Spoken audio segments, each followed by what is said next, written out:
How to never feel lonely again? Well, it also requires us to befriend our mind, because ultimately it's constantly there. It constantly tries to get our attention, and most of the times we don't really like it. We don't really like that, whatever it's telling us. I mean, yes, there are, of course, those that are fortunate enough to have constantly a little cheerleader saying beautiful things, or maybe, just a voice that feels very encouraging or positive, and or maybe just a neutral mind that just says, like in a Buddhist way, it is what it is, and don't get too attached, don't have too many expectations because they only lead to disappointment, so be present in the moment. Well, those are very desirable ways of being, but let's face it, most of us are struggling with the mind, struggling also with the emotions that the mind seems to randomly throw at us at the most inopportune moments. Why does the mind do it when it actually doesn't really serve a purpose? Well, ultimately the mind is, like the body, also very protective. And just like the body is trying to fend off any kind of intruders, well, the mind is also trying to protect us from making sure that we don't get hurt, ostracized, rejected, getting negative attention. So often the mind gives us this jolt of inner critical thoughts to be prepared for what other people may be thinking. So if we think this first, then we can do whatever it needs to be done in order to avoid criticism and judgment from others. And then there's also the other aspect of the mind, which is about making us happy, trying to, make us find pleasure and be satisfied. So those two speeds, most of us are familiar with. But there's also something about the mind that I think is really so important to realize. The mind is not one thing. And I think when we are really wrapping our mind around that there is not just one voice, one mind authority inside of us, but that there are actually many parts inside of us that are talking, and sometimes, they're battling with each other, they're in conflict with each other. Then we can also see, like, okay, so this is like an inner team. Now, who is a team leader? Who is a manager? Who is in charge? And when you get that, then you also realize that, okay, so when I went, let's say, out to find, or go on a date, then there is this one, voice inside of me that's all excited and, really looks forward to meeting this person, and may go a little bit, too far ahead, already thinking about the vacation you could have with this person, and then maybe introducing this person to your parents, and then maybe already thinking about where would I do the wedding, and you never have met this person in the first place. So there is one overly excited side of you. And then there is another side of you that may say, oh, it's not going to work. Oh, they're going to just, think you're too boring. You have nothing to say. There is nothing in common, whatever those things are. So there's already this naysayer. And so these are obviously two very different parts, different voices inside.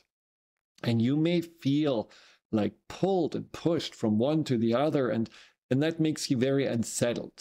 Well, this is where it really helps to realize who you are, what you want to believe, who is in charge, that adult middle person that ultimately, I think we have to establish, we have to identify ourselves with.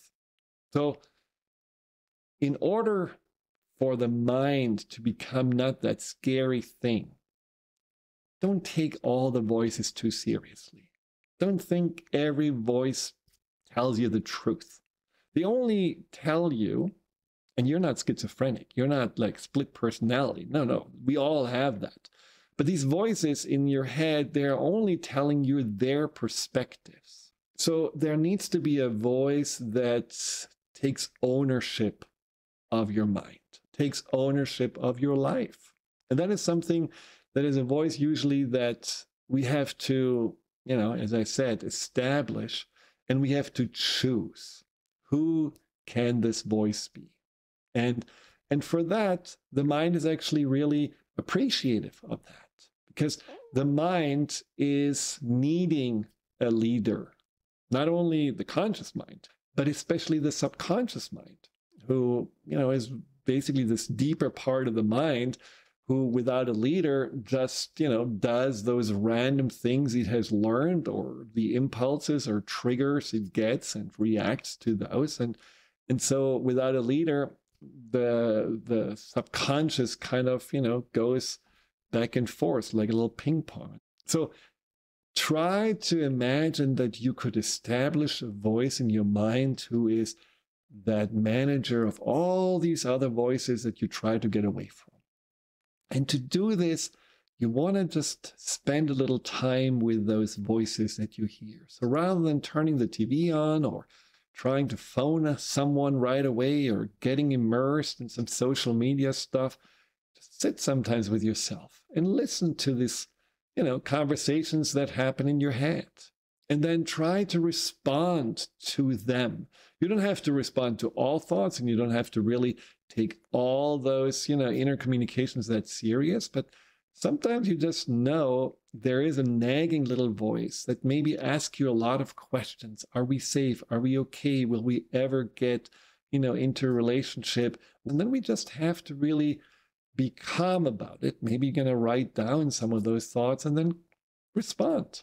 Respond as if you would talk to a really good friend, or maybe to a younger sibling, and just come from that adult, compassionate, but also caring place, and respond in a way that you feel makes that more agitated part of you relaxed, learning to trust you, learning to feel like, oh, there is someone actually who is in the steering wheel, who's in the driver's seat, who takes care of me. So I don't really have to always say, alert, alert, alert. I can actually more relax. So that's one way to become the leader of your mind. Another way to become the leader of your mind is to choose what you want your mind to focus on. There it can be helpful to have your mind, just see your mind as almost like a, little dog who needs to be trained, because your mind may just be untrained. It may just be so reactionary that it never really knows what to focus on, because it can be focusing on this, and then it gets distracted from that, and then all of a sudden that seems to be important. So try to sit with your mind and choose. What do I want to focus on? Mindfulness, right? Being present, being, just aware of your surroundings, of your breath, of the gravity that holds your body down. Why that works so well for the mind? Because it gives it a focus. It makes it calmer, because it lets go of all those head-turning distractions. It knows this is what we are doing right now. This is what we are focusing right now.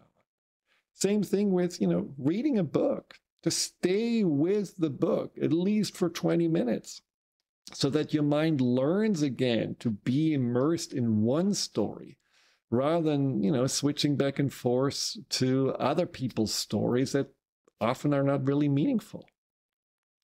And then, of course, let your mind also, show you what it would like to focus on. See, the mind is also a friend.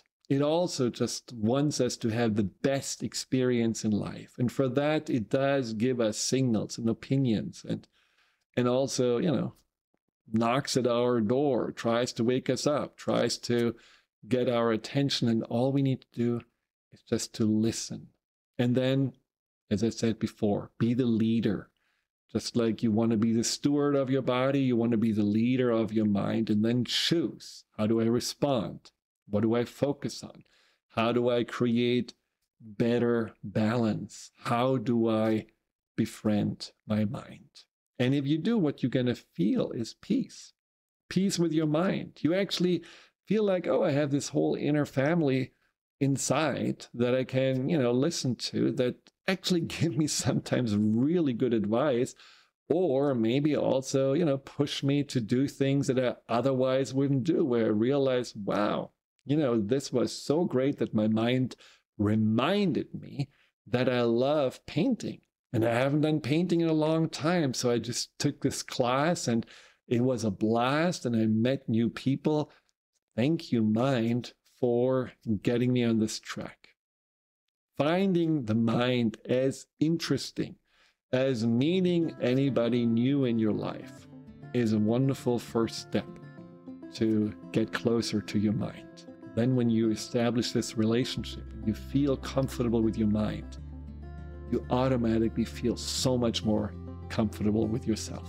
Hi, Dr. Friedemann here. Thank you for tuning into my YouTube channel. If you're interested in learning more about fear and anxiety, here you'll find guided meditations, webinars, and interviews with some of the most renowned experts in the field of empowerment. Delve into the over 230 videos and more to come every week.